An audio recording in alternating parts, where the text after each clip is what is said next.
tears in heaven, no sorrows given, all will be glory in that land.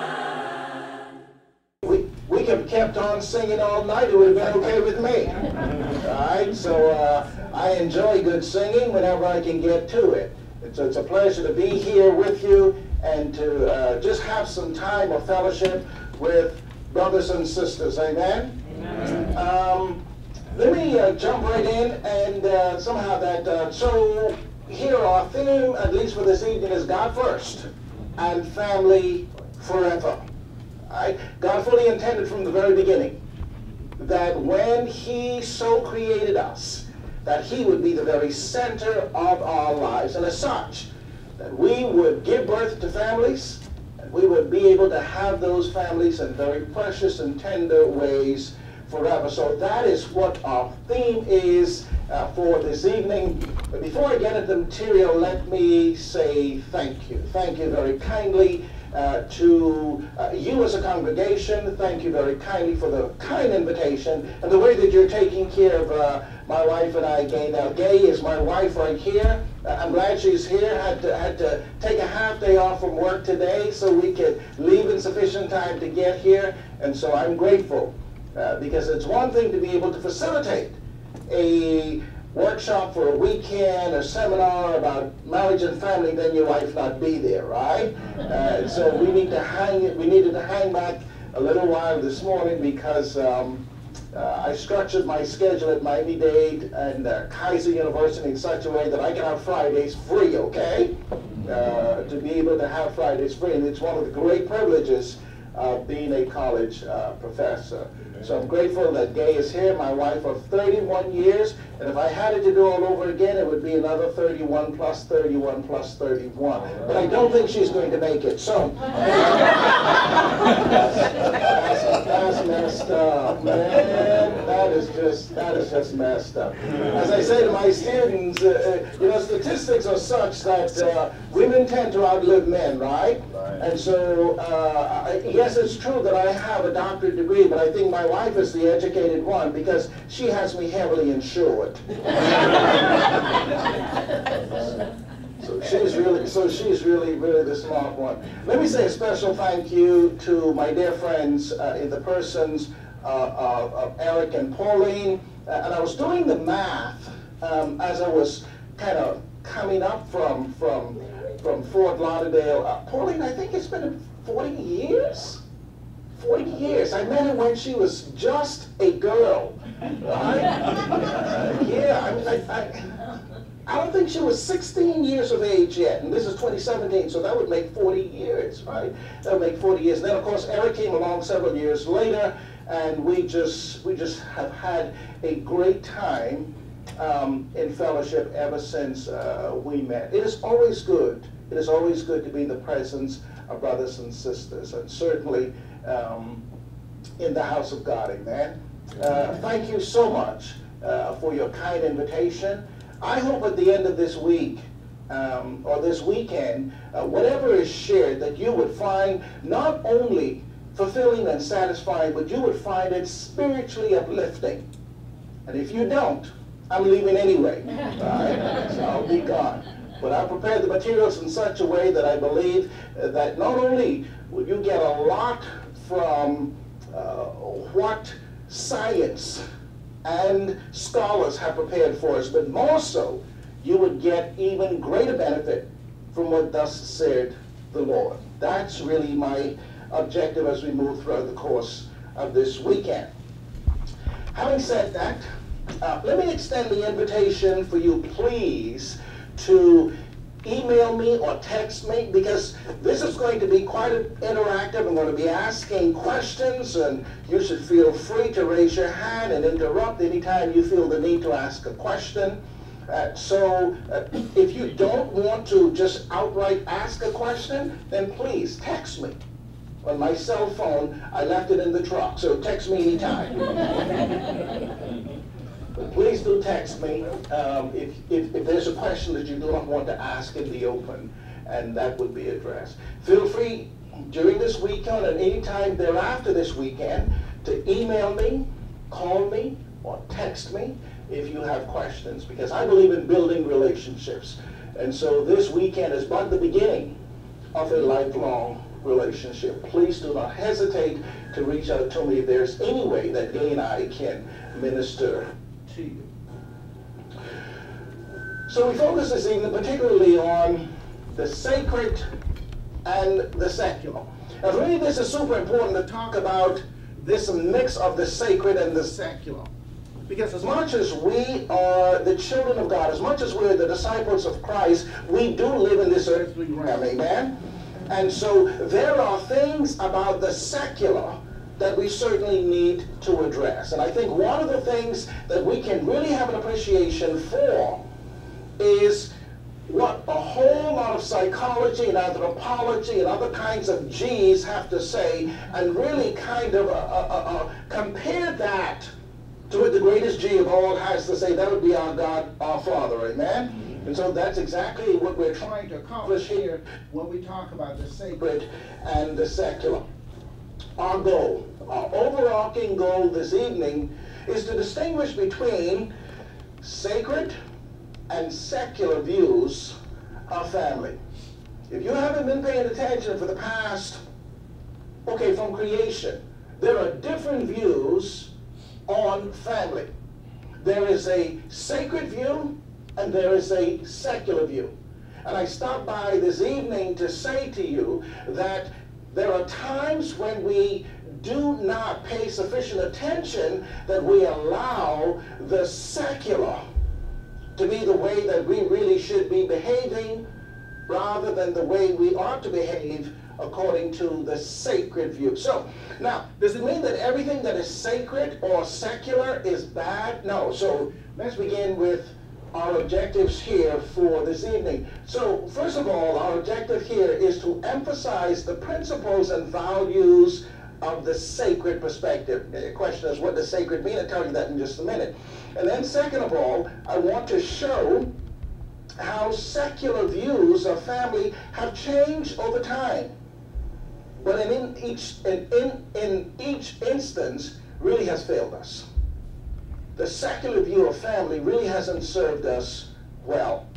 And that is what I hope to tease out this evening. So let me engage in an activity here, because one of the things that we're going to do this weekend is engage in a series of activities, because those of us who are educators, we really believe that learning takes place best when individuals are engaged in that learning process. And so I just started back at Miami-Dade and Kaiser this week for my college students, and I said to them, listen, we have 3-hour classes, and I expect you to be here from the beginning to the end. And they said, that is so long. And I said, trust me, it's not going to feel very long, because the kinds of activities that we would like to use to drive the learning, I believe that it'll make a significant difference. So if you would complete this activity for me, please, and my activity, if you would just have a look, and I think we might, is there anyone who needs a pen? Okay. You have one? You have two? Okay. You need at least one? I'm sorry. Get that? Okay. Anyone else? A pen? Oh, this is good. Okay. Couple pens. Directions, other directions. Below are several questions in reference to today's seminar session. Please complete by selecting the response you believe best answers each of the items. So I'm asking you to respond to number 1 and number 2, and then in that little square blocky thing below there, complete this exercise by placing a check mark in the blank boxes. Place the check mark below the words broken, dysfunctional, and functional if you believe they fit the given situation. So I have 3 situations there, and I'm asking you to indicate in each one of those situations, is it broken, is it dysfunctional, or is it functional? After you've answered question 1 and 2.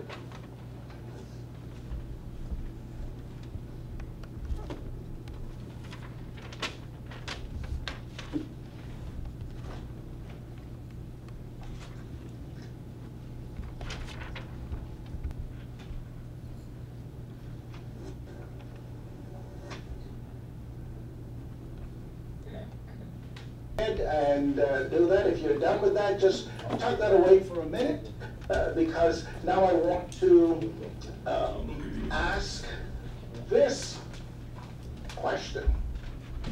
What are your greatest concerns about parenting your child? How many of us are parents? Now my parents, oh, this is good, this is good. And in fact, one of the things that I'm encouraging my students, both at Kaiser University and at Miami-Dade College to do, is that when they marry and have kids, I'm encouraging them to have about a half dozen kids. All right? And immediately they would say to me, well, Professor, how many kids do you have? And I said, I have 2. And they said, okay, so you're encouraging us to have a half dozen? I said, yeah, because I can't go back and have any more right now, right? But if I had it to do all over again, I would have stuck with my initial plan, Eric, which was to have 6 girls first and then 4 boys. All right? That was the plan. At least it was mine until I met Gabe.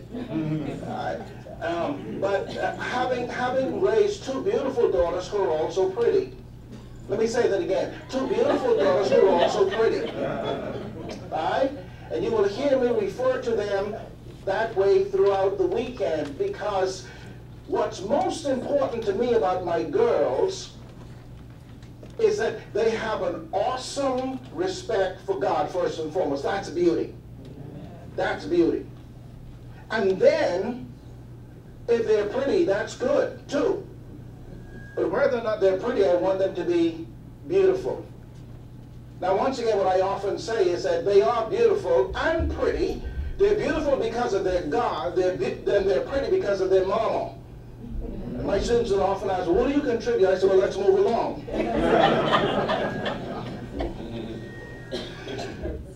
So for those of us who are parents, and again, Gay and I have raised 2 to 28 and 25. I say raised, and I need to move the ED. I need to put ING. We are raising, because one of the things that those of you who have kids, and even those kids who've left the nest, you know you're still raising them, right? Even if they move well into their 20s, and hopefully it stops at 30, okay?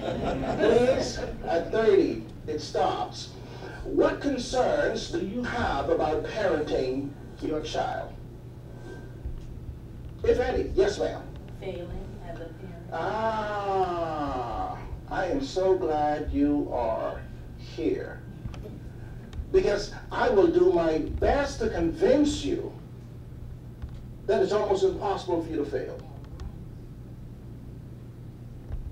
You see, for 10 years, one of the things that Eric didn't tell you is that for about 10 years I served as the on-staff psychologist for the Helen Street Church of Christ in Fayetteville, North Carolina. That was just before moving to Fort Lauderdale area 2 years ago. And for 10 years, and for those of you who are not familiar with Fayetteville, North Carolina, anyone familiar with Fayetteville, North Carolina, what makes it famous? Fort Bragg. There you go. Largest military installation in this country is now Fort Bragg. So if we were to have a gathering like this, I mean, everyone comes strapped, okay? Right? Because they're ready to move at any minute. And unfortunately, one of the things that would beset so many of those families is that both men and women would just pick up and go and be gone for 6 months and 9 months and 12 months and 18 months, particularly after 9/11. And week after week after week, I would see families coming in and just heartbroken about the kind of precious that they're experiencing and trying to raise these precious bundles of joy that God gave them. And they want to know, am I failing? Am I failing? Well, fortunately, without it sounding how it may sound, fortunately, they had a Christian counselor to help them work through some things. Amen? Amen. Because I know what a secular counselor might have said to them. But the elders of the Helen Street Church of Christ had the wherewithal, they had the wisdom shortly after I got there. They knew that I was a psychologist. They said, Sam, would you help us? Of course. That's what we do in the kingdom. We serve one another. So we're going to talk about, do parents fail, and if they do, how do they fail? We're going to talk about that. Something else, what keeps you up at night in reference to your children? Trying to make sure that you're a good example. Ah, I'm glad you're here. Because so many kids across this great country and throughout the world blame parents for being the people that they are. Some every once in a while will give parents credit. A couple of weeks ago I got a call from my 28-year-old and says, Dad, I need to apologize. Really, baby? I mean, it took you 28 years, right? No, Dad, I'm talking about last week. Well, baby, what are you apologizing about? She says, last week we were on the phone and we were talking about some things, and I was in my zone and I was in my lane and I was going somewhere and going, and you were trying to explain some things and help me to understand some things, and the last thing I wanted to do was to hear you. And she said, a couple of days later, in the quiet crevices of my mind, I said to myself, Samantha, you're a brat. You're a brat. And so, Dad, I called just to say, I'm sorry. I called just to say, I love you. And I said, well, baby, good for you. To the degree that you love me, that says more about you than it really does about me. Because the truth of the matter is, if you never loved me, I still love you. I cannot not love you. And that's what we do as parents. That's what we're called to as parents. So we're going to address that even before we wrap up this evening. Someone else, what concerns you about parenting? What concerned me about it when my children are grown with children now, is when they were out too late, worried about them getting home. I could never go to sleep until they were home. Yes. And then they got in a lot of trouble, they didn't come home on time. Yes. Yes. But I mean, I was a parent first when they were coming up. Now they're my best friends. Yeah. Oh, see. Now, it may sound a little strange to you, but when Samantha and Ashley were still at home, particularly when they were in high school, they didn't have a curfew. We did not enforce a curfew. Because one of the things that I will teach you this weekend is what we know from psychology, which is this. B.F. Skinner and all of the good research that he has done over many, many years, research has helped us to understand that in many instances, if we set certain barriers, there are some kids who just want to feel like they have to go against it just to try to get over it. And so the way that Gay and I did it was to say, baby, what time would you like to come home?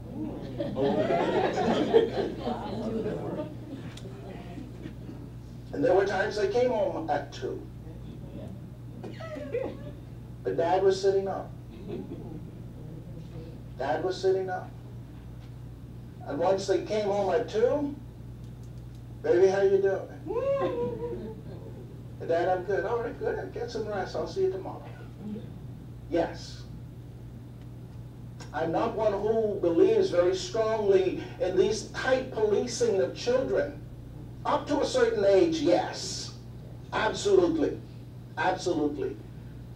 But if we get to a certain point where we have done our job, then at some point we must rely on them to enforce it. We have to get ready to let them go at some point in time, and if they don't do that kind of training at home, where are they going to get it? And so the approach that Gay and I took was one that says, listen, there is no curfew. But let me help you to understand this. If you're staying out beyond a certain hour, the question is, pray tell why. Don't answer that. I'm just asking you to ask you. So I want you to give some thought as to why you would want to be wherever it is you would be at a certain hour. Because generally only certain kinds of things happen at certain hours. So I want you to think about that, number one. Number two, there is no curfew. But please understand that if you're out there at a time when ideally you shouldn't be, and something happens, and I get a call from a police station saying, we have your daughter, I said, thank you, she's safe, I'll see you tomorrow.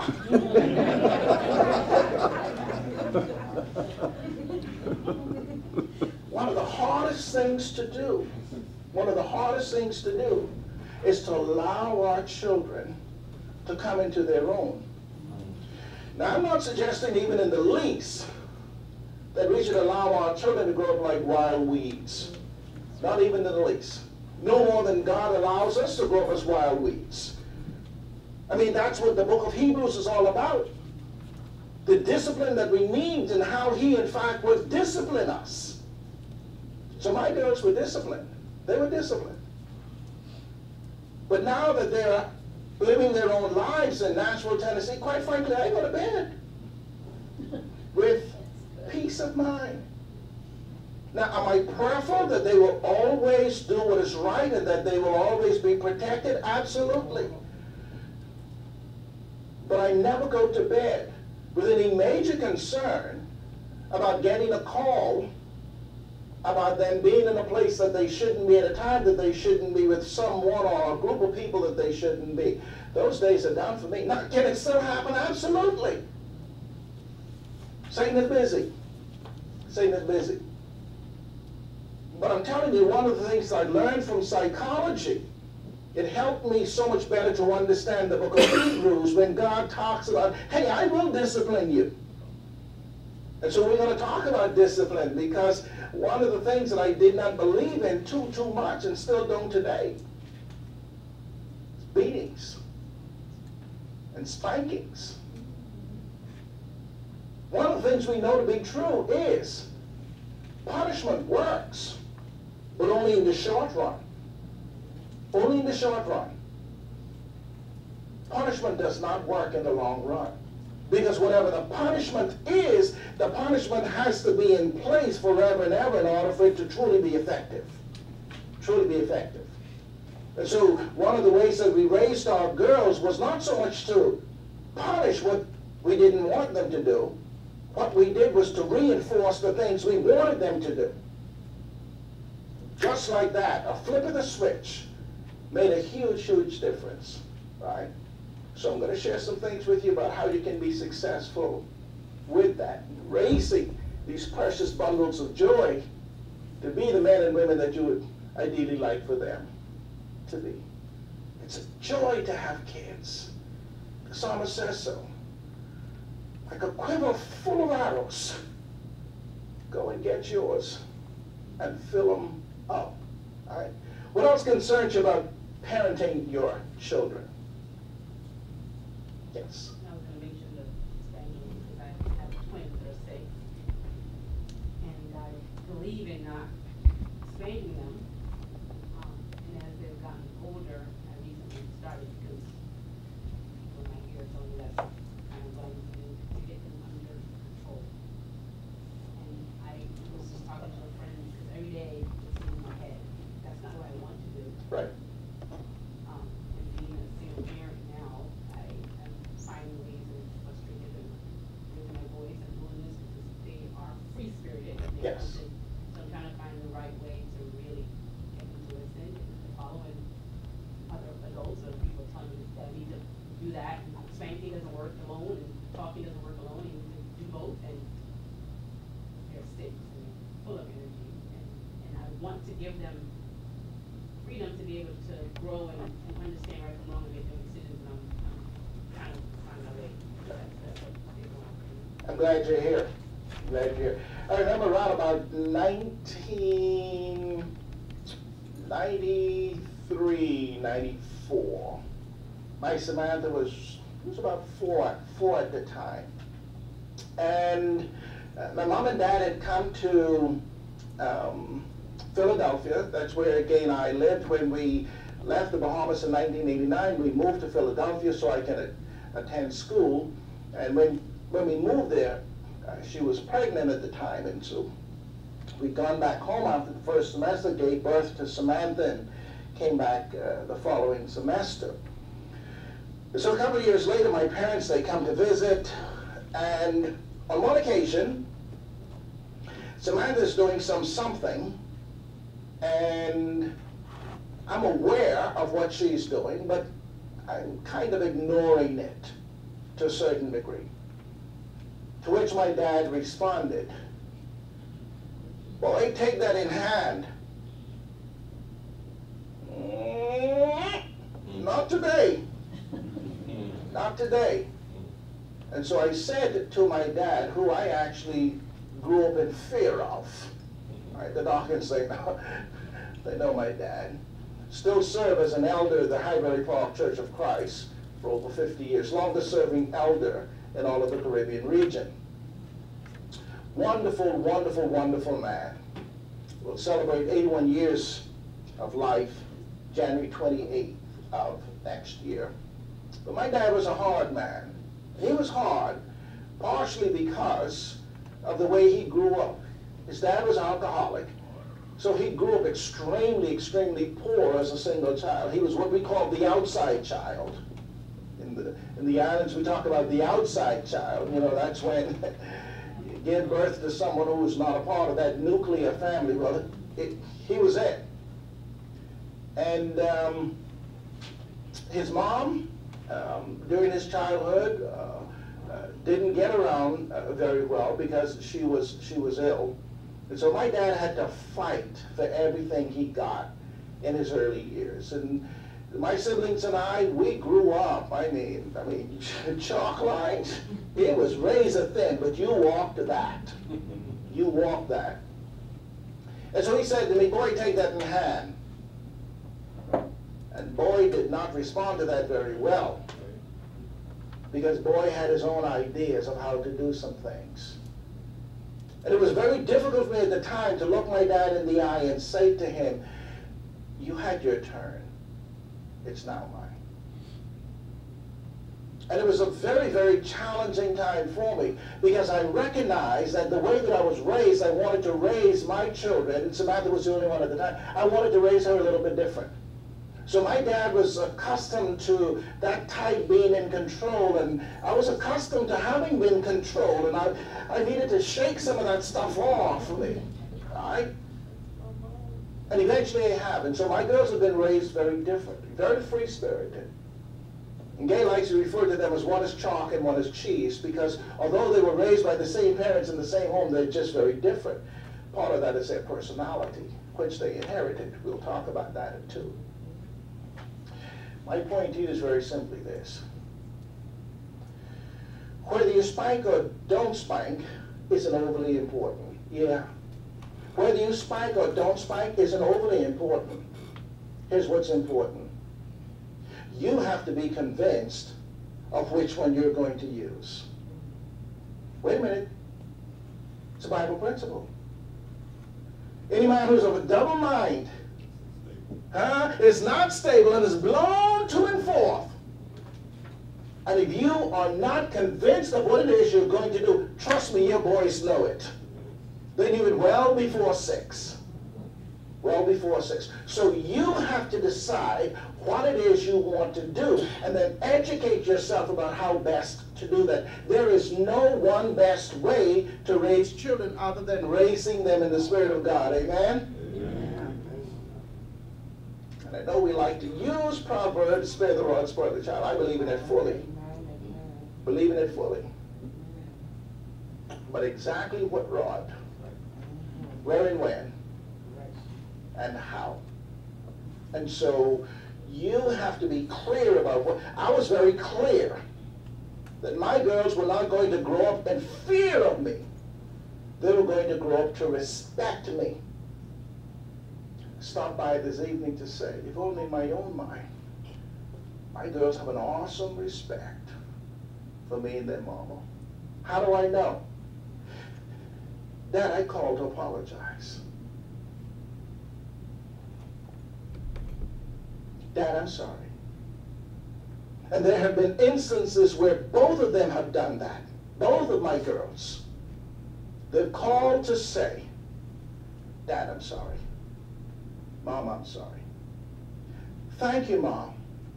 Thank you for being at home in those many years, and we were looking at our friends whose moms worked outside of the home, and we thought there was a time when you were a loser for working inside of the home, but now we see the kinds of character that we've developed. Someone had to lay that foundation, and it was you. We're grateful that you were able to be there. But thank you, Dad, that you were willing, like every other Caribbeaner, to work 4 and 5 and 6 jobs. What'd you say, Ron? Huh? So Mom can stay at home so we can get what we needed. And so as long as you're clear about what it is you want to do and how you want to go about doing it, in the name of Jesus, amen? Trust Him. Trust Him. And these things are going to be just fine. So we're going to come to much more of those, but let me move along here. I want to show you a video. This is going to run for about 10 minutes. This is a TED Talk. Anyone familiar with the TED Talks? TED Talks are very good. If you're not following TED Talks, very, very, very, very informative. Very informative. I'm going to show this one, and this lady is going to talk about parenting and children and families. I want you to watch it if you're able to take some notes, because we're going to turn the lights down just a little, and then we'll come back and process it.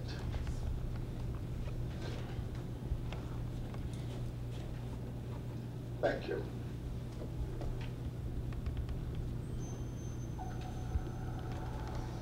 Sorry. 50 million copies by the time he died.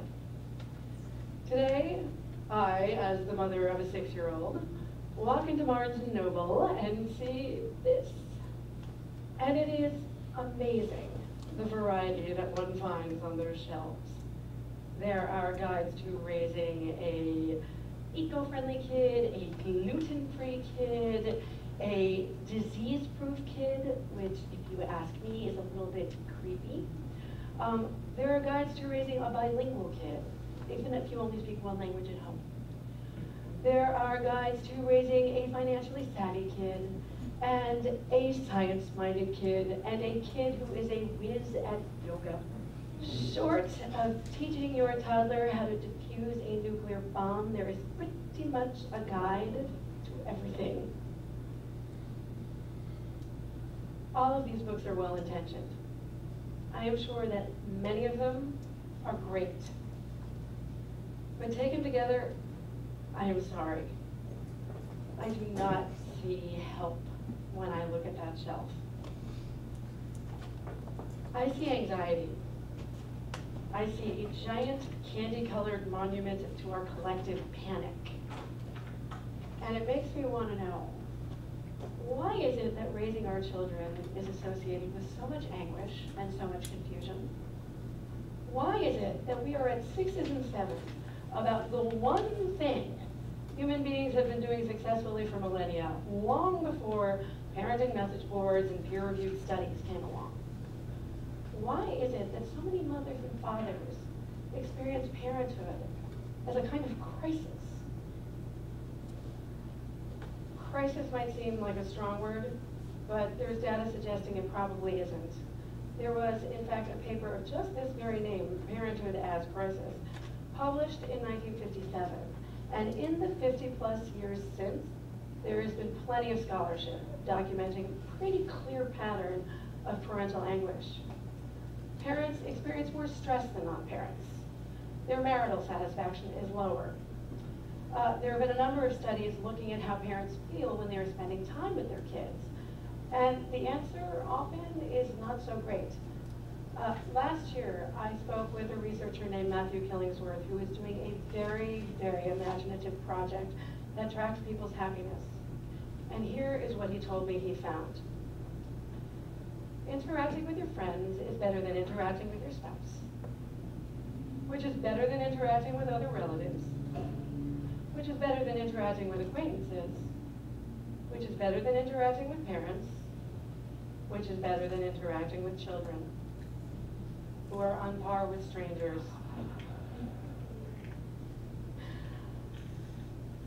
But here's the thing. I have been looking at what underlies these data for 3 years. And children are not the problem. Something about parenting right now, at this moment, is the problem. Specifically, I don't think we know what parenting is supposed to be. Parent, as a verb, only entered common usage in 1970. Our roles as mothers and fathers have changed. The roles of our children have changed. We are all now furiously improvising our way through a situation for which there is no script.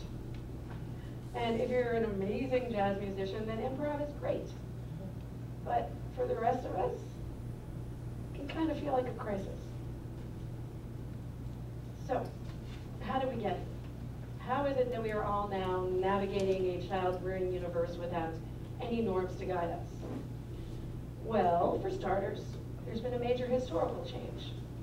Until fairly recently, kids worked, on our farms primarily, but also in factories, mills, mines. Kids were considered economic assets. Sometime during the Progressive Era, we put an end to this arrangement.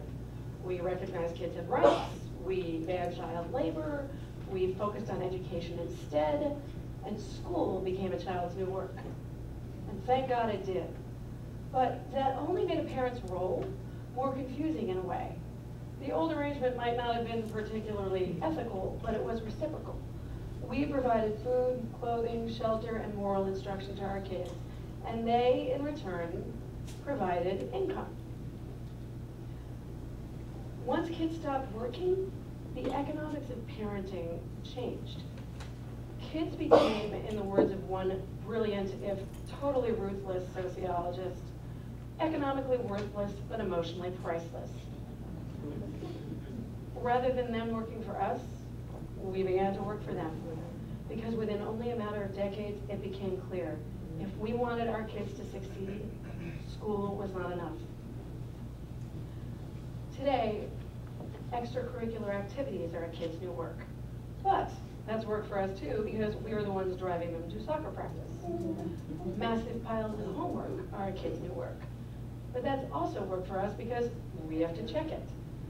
About 3 years ago, a Texas woman told something to me that totally broke my heart. She said, almost casually, homework is the new dinner. The middle class now pours all of its time and energy and resources into its kids, even though the middle class has less and less of those things to give.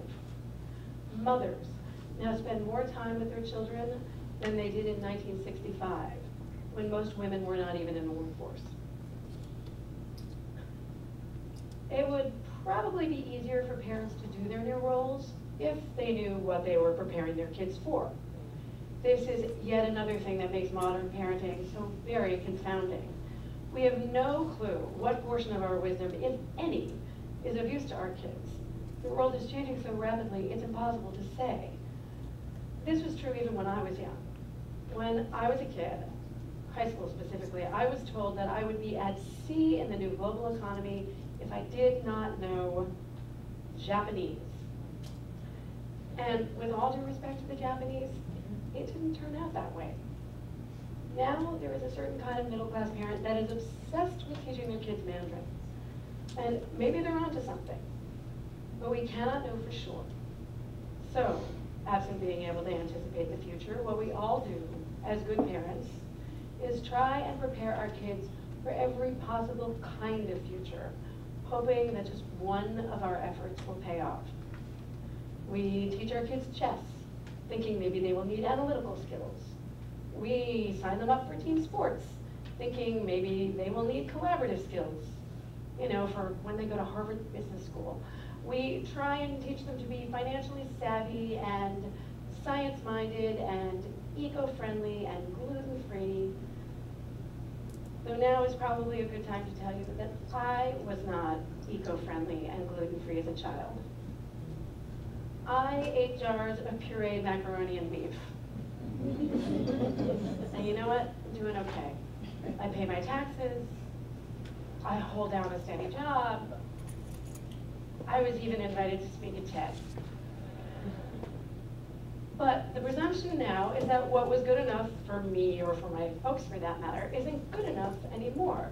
So we all make a mad dash to that bookshelf because we feel like if we aren't trying everything, it's as if we're doing nothing and we're defaulting on our obligations to our kids.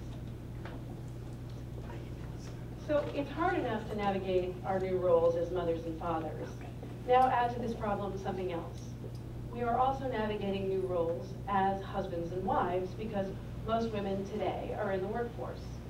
This is another reason I think that parenthood feels like a crisis. We have no rules, no scripts, no norms for what to do when a child comes along now that both mom and dad are breadwinners.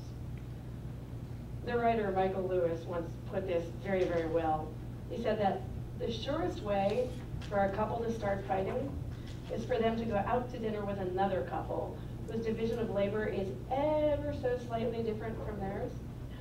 Because the conversation in the car on the way home goes something like this. So, did you catch that Dave is the one who walks them to school every morning?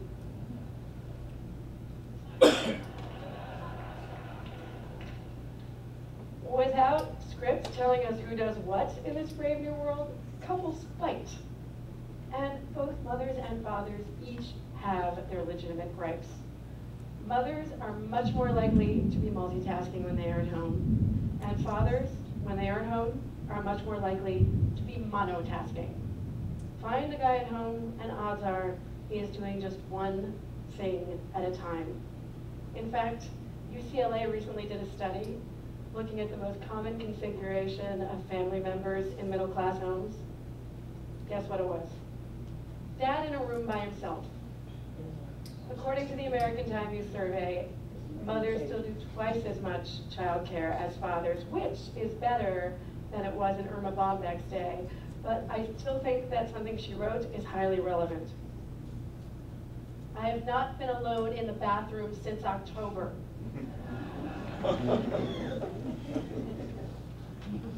But here's the thing. Men are doing plenty. They spend more time with their kids than their fathers ever spent with them. They work more paid hours on average than their wives.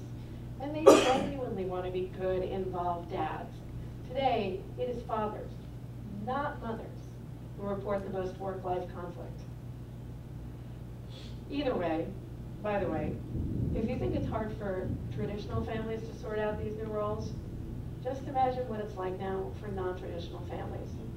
Families with two dads, families with two moms, single-parent households. We are truly improvising as they go. Now, in a more progressive country, and forgive me here for capitulating to cliche and invoking, yes, Sweden, parents could rely on the state for support. There are countries that acknowledge the anxieties and the changing roles of mothers and fathers. Unfortunately, the United States is not one of them. So in case you were wondering what the US has in common with Papua New Guinea and Liberia, it's this. We too have no paid maternity leave policy. We are one of 8 known countries that does not. In this age of intense confusion, there is just one goal upon which all parents can agree. And that is whether they are tiger moms or hippie moms, helicopters or drones. Our kids' happiness is paramount. That is what it means to raise kids in an age when they are economically worthless but emotionally priceless. We are all the custodians of their self-esteem.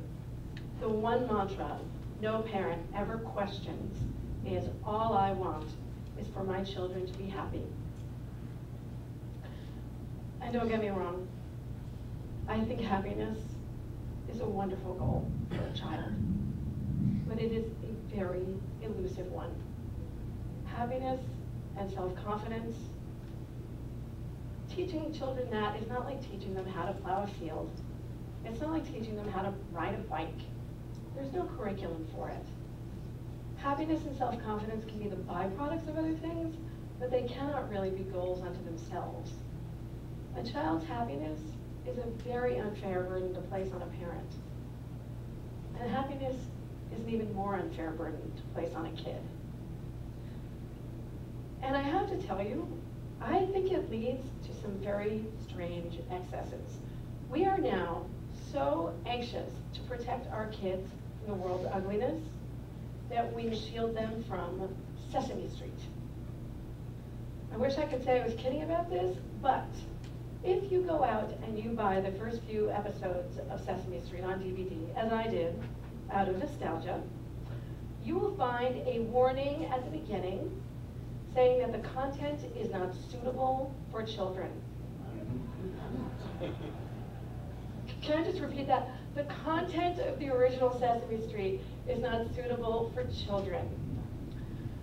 When asked about this by the New York Times, a producer for the show gave a variety of explanations.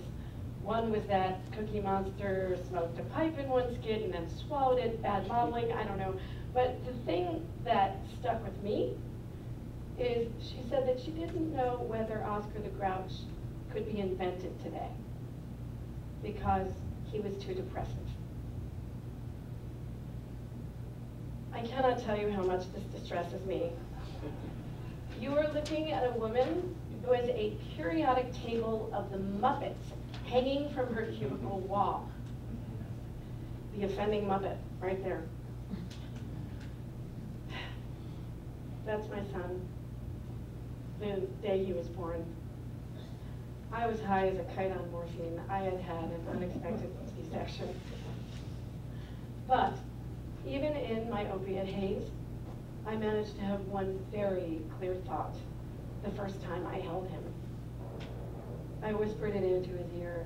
I said, I will try so hard not to hurt you. It was the Hippocratic Oath, and I didn't even know I was saying it. But it occurs to me now that the Hippocratic Oath is a much more realistic theme than happiness. In fact, as any parent will tell you, it's awfully hard.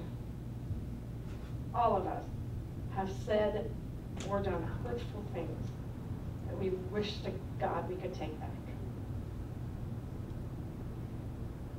I think in another era, we did not expect quite so much from ourselves. And it is important that we all remember that the next time we are staring with our hearts racing at those bookshelves. I'm not really sure how to create new norms for this world, but I do think that in our desperate quest to create happy kids, we may be assuming a moral burden.